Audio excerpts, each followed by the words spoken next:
The family reunited after years. But what happened when they walked in left everyone speechless. This story is entirely fictional and has no connection to real events. Friday night in Riverbend always meant community hall. It was the heartbeat of the town, a place where folding chairs scraped the floor, crock pots hissed with chili, and laughter rolled beneath the fluorescent lights. Children darted between tables, balloons bouncing like bright lanterns above their heads. The high school band struggled through their second song, the notes wobbly but filled with heart. The air was warm, alive, ordinary. And then the doors opened. The hinges groaned. It was a small sound, but it sliced through the chatter like a blade. A fork clattered to the floor. Conversations froze. A balloon slipped from a toddler's hand and floated upward. Silence fell heavy over the room. Two figures stood framed in the doorway. Ethan Bennett, and beside him, Maya. 10 years gone. 10 years without answers. 10 years of rumors whispered in grocery aisles, of questions left to rot. And now, here they were, alive, older, heavier with time, but still unmistakable. Ethan wore a plain dark suit, the kind a man buys when he wants to blend in. His hair, once unruly, was clipped close, peppered with grey. His face carried lines that hadn't been there before, shadows of nights spent without rest. Maya held his arm. Her blue dress brushed her ankles, her curls pinned back at her neck. She looked steady, but her eyes searched the crowd like someone bracing for impact. The hall held its breath. Grace Bennett, his younger sister, stood slowly from her chair. Her napkin fluttered to the ground. "Ethan," she whispered. "Maya." At the raffle table, Mrs. Green froze, her pen dangling mid-stroke. Derek Harlan leaned forward in his chair, jaw set, anger flashing across his face. But Linda Bennett, Ethan's mother, did not move. She sat rigid, her purse clutched in her lap, her face pale, her eyes locked on her son. She had buried her husband Tom without Ethan by her side. She had sworn she would never forgive him. And yet, here he stood. Ethan cleared his throat. His voice came low, awkward. "Hi. We didn't mean to interrupt." Derek shot up, his voice booming.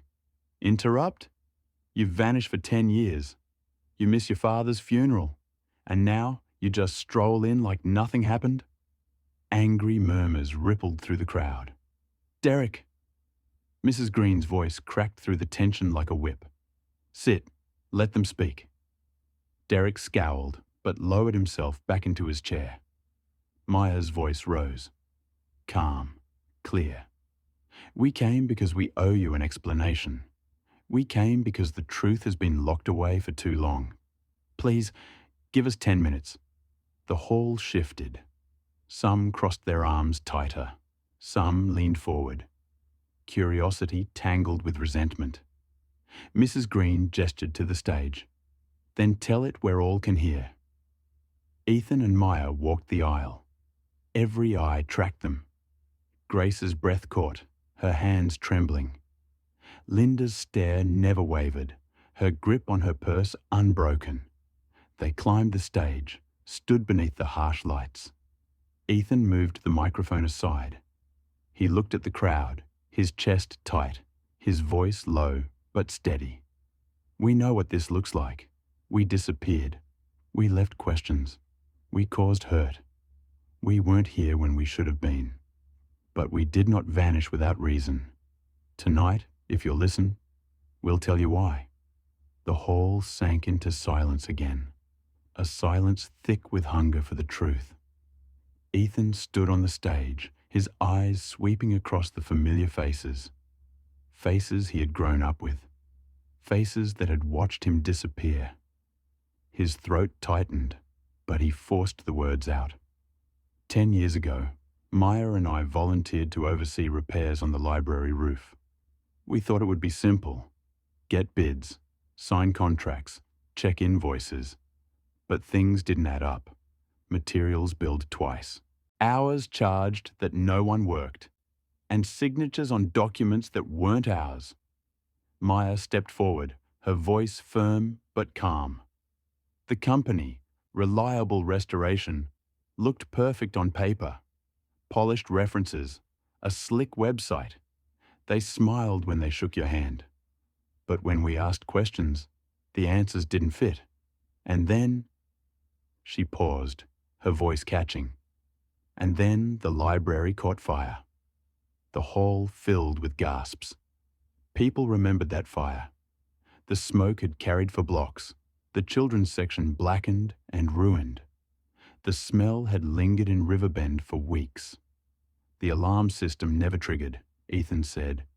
The insurance company asked questions, so did we. But Reliable Restoration disappeared overnight. No returned calls, no explanations, nothing. Maya lifted her chin, her voice sharper now. We went to the state investigators.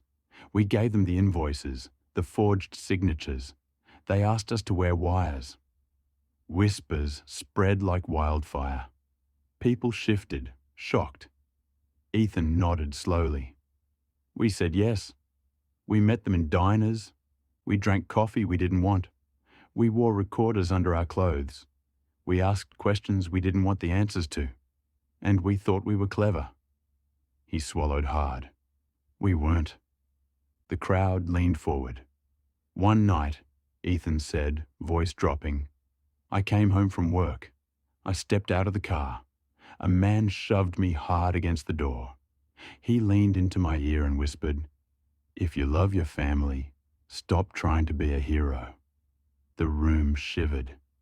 Grace pressed her hands to her mouth. Linda's purse slipped from her lap, landing with a thud on the floor.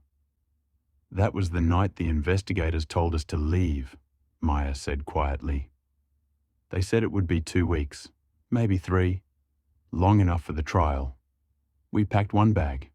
We promised each other we'd be back by Labor Day. But Labor Day came and went. Thanksgiving passed. Christmas lights blinked across Riverbend without them. Years stacked on years. Ethan's voice broke. The case grew bigger. Reliable Restoration wasn't one company. It was part of a network. More towns, more fraud, more people threatened. The trials dragged on. Appeals piled up. Then the pandemic hit. Everything froze. 2 weeks turned into 10 years. He placed it carefully on the podium. The lid lifted with a faint scrape. Inside, bundles of letters tied with string, photos stacked in careful piles. These were for you, Ethan said softly. Letters we never sent, photos we never shared, every holiday, every birthday, every day we wanted to come home but couldn't. He reached deeper into the box. A manila envelope appeared, its edges yellowed. The handwriting on the front made Linda gasp aloud. Tom Bennett's familiar block letters, for when stubbornness softens. Ethan's hands trembled as he unfolded the page. His voice cracked. Son, if you're reading this, pride has finally been put aside. I was angry when you left. I thought you cared more about strangers than your family. Linda told me to get off my high horse. I didn't. I wish I had. The keys inside are to the community hall. Turns out we all own it, which means you do too. If you ever come back, use this hall for what it was built for. If I'm not there to carry chairs, tell your mother I finally learned which end of the broom is the business end. The hall rippled with laughter through tears. Linda pressed a trembling hand to her mouth. Grace let out a sob. Ethan lowered the letter. That's why we're here. To honor him. To honor you. To make it right. Maya's voice followed, strong and clear. While we were gone, we built something called the Common Roof, a non-profit. We kept our names hidden, but it was ours. And we brought it here, quietly. The storage room. It's a pantry now. Shelves lined with food. Beans, rice, canned goods. No questions asked. Just take what you need. Leave what you can later. Murmurs filled the room. Faces turned toward each other, stunned. And the craft room, Maya continued, is now a classroom. We added lights, tables, whiteboards. There's a reading corner for children. Free classes, budgeting, resumes, English tutoring. This hall is alive again. Grace whispered, "You really did that?" "Yes," Maya said softly. Linda's voice cracked. "And the pantry?" "For anyone," Ethan said firmly. "No shame, no forms. Dad believed in later. So do we." The silence that followed was not the same as before. It wasn't anger now. It was hesitation, curiosity, a spark of something softer. The silence in the hall shifted. It no longer cut like a knife. It weighed, heavy and uncertain, like a storm that might break either into thunder or rain. Faces that had been tight with anger softened into confusion, and confusion began to edge toward belief. From the back row, Carl Matthews, Riverbend's retired postmaster, stood slowly. His voice was gravelly, but it carried across the hall. "You should have trusted us. One letter, one phone call. We'd have found a way to keep you safe. Instead, you left us all to wonder if you were dead." Ethan bowed his head. "Carl, I thought of it every day. But they told us if we contacted anyone, even once, we'd put you in danger. I couldn't live with that. I couldn't drag Riverbend into something it could never fight." Carl's jaw clenched. Then, slowly, he nodded. "You look older, son. 10 years will do that. I hope you're ready to prove this wasn't for nothing." Not everyone was ready to soften. From near the front, Martha, who owned the diner, stepped forward. Her apron was still dusted with flour from the pies she had baked that afternoon. Her voice cut sharp as glass. "You weren't here when we needed you. The mill shut down. Families moved away. Tom passed. We held fundraisers for the library, for the kids' sports teams, for each other. And you—" Her eyes burned. "You were gone." Maya walked toward her, her own eyes glistening. "I know. I know we left you. We carry that weight every day. Do you think we don't? We wrote letters until our hands cramped. We lit candles on Christmas Eve, whispering your names. We grieved from a distance. But if we'd come back too soon, Riverbend might have burned with us. We disappeared to keep this place safe. And we will spend the rest of our lives trying to make that right." For a moment, the two women stared at each other, breath sharp, silence thick. Then Martha exhaled, pulled a handful of diner meal vouchers from her apron pocket, and placed them on the pantry table. "Then start tonight," she muttered. One by one, the crowd shifted. Jonah Patel, Ethan's childhood friend, spoke up. His scarred chin caught the light, a mark from the time he and Ethan had sledded down Miller's Hill in a trash can lid. His voice was heavy with hurt. "You should have trusted me at least. I spent years wondering if I'd ever see you again." Ethan's eyes filled. "I wanted to, Jonah. God, I wanted to.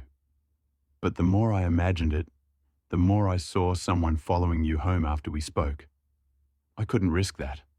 Not with you. Not with anyone." Jonah studied him. Then, slowly, he nodded. "You hurt us. But maybe you also saved us." Grace's voice cracked. She stood again, her face blotched with tears. "You left me to take care of Mum alone. You left me to bury Dad without you standing beside me. I hated you for it, every single day. But at the same time, every night, I prayed you were alive.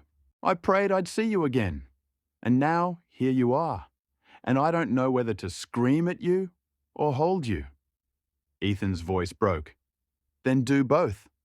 Grace rushed the stage, climbed the steps, and flung her arms around her brother. She sobbed against his shoulder, her hands clutching his jacket as if she might never let go. Ethan held her just as tightly, shaking with his own tears. And then it was Linda. She rose slowly, her purse forgotten on the floor. The hall seemed to hold its breath as she climbed the steps. Her eyes never left Ethan. She stopped in front of him, reached up with trembling fingers, and touched his face. For a moment, her hand lingered, as if memorizing every line, every wrinkle that 10 years had carved. Then she slapped his shoulder, sharp and sudden. "That's for leaving me with 10 years of silence." Her lips trembled. She pulled him into her arms, fierce and unyielding. "And this is because you came home." Ethan broke, sobbing into her embrace. Linda wept too, her tears dampening his suit. Grace wrapped her arms around both of them. Maya stood close, her own eyes shining. The hall erupted, not with anger this time, but applause. First cautious, then swelling, until the wooden floor seemed to vibrate beneath the thunder of clapping hands. Neighbors cheered, some cried, others stood in awe, witnessing what they never thought they would see. When the noise finally ebbed, Mrs. Green stood at the front, her hands on her hips, her voice crisp. "Well," she said, "we've got lemon bars, a pantry to stock, and a hall to keep alive. Staring won't do it." Laughter rippled through the room. And just like that, suspicion cracked into something new. One by one, neighbors began to move. Jonah offered to run a resume workshop in the new classroom. Carl placed a stack of grocery coupons on the pantry table. Martha muttered about donating pies each week. Even Derek, still gruff, admitted, "I'll bring those shelves by tomorrow." The hall shifted before their eyes. Not just a building anymore, but a living promise. The night stretched long. People wandered through the pantry, whispering at the neatly labeled shelves. Children sprawled across the beanbags in the classroom corner, reading aloud. Plans sparked. Lists were made. Hope, fragile but real, bloomed in Riverbend again. And Ethan and Maya, standing in the center of it all, felt something they hadn't dared to feel in a decade. Home. The town only knew the silence. 10 long years of absence. But Ethan and Maya's exile had not been silence. It had been movement, restlessness, fear, a life lived in borrowed shadows. Their first stop was Columbus, a cramped apartment above a bakery, the walls stained with smoke from old ovens. The smell of bread clung to everything. By day, Ethan took work fixing roofs under a false name. By night, Maya sat at a tiny kitchen table, writing letters she could never send. "Dear Mom, Dear Grace, Dear Dad." Each page was folded carefully, tied with string, tucked into a shoebox beneath their bed. The curtains never opened. The locks were checked 3 times each night. Every car in the alley made Ethan flinch. Every knock on the door made Maya's hands shake. And yet, in that darkness, they built small lights. Maya painted the cracked wall yellow, bright as the sun. Ethan bought a single plant for the window, a stubborn green sprout that refused to die. They whispered to each other at night. 2 weeks, maybe 3, then home. But weeks turned into months. By the 3rd year, they had moved again. This time to Detroit, into a building where the radiators hissed and clanged like restless ghosts. Ethan worked construction. Maya took odd jobs, tutoring children in English. One night, Ethan noticed a man trailing him as he walked home. The man's footsteps echoed too close. Ethan's heart pounded. He ducked into an alley, pressed against the brick, breath sharp. The man passed by, unaware. But Ethan shook for hours, reminded of the threat whispered years before. "If you love your family, stop trying to be a hero." That night, he told Maya. She pressed her forehead against his. "We're safe," she whispered. But neither of them slept. Year 5 brought them to Indianapolis. Their home was a basement apartment with pipes that dripped all night. It was there, in the hum of fluorescent lights, that they married. A courthouse ceremony. No flowers, no guests, just a weary judge and a potted plant in the corner. When the papers were signed, they stepped out into the city streets, rings cheap but shining. Maya laughed through tears. Ethan kissed her hand and said, "One day, we'll celebrate properly, back home." But home felt like another planet. By year 7, they stopped counting moves. They lived in Chicago, using new names again, Daniel and Sarah. Maya worked at a small learning center, teaching children after school. One girl, Rosa, struggled to read.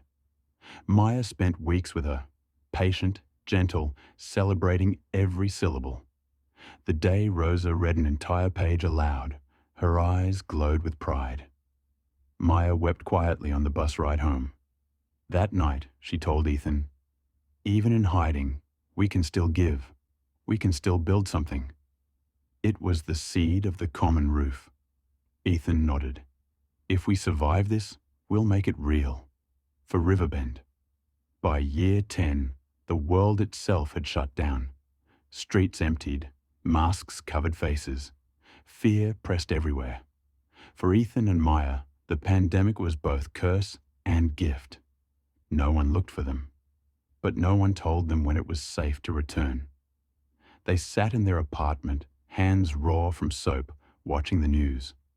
Trials delayed, hearings cancelled. Months stretched endlessly. But in that stillness, they worked.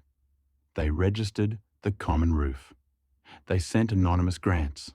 They donated to Riverbend's playground, to families struggling quietly. They began rebuilding their home from afar.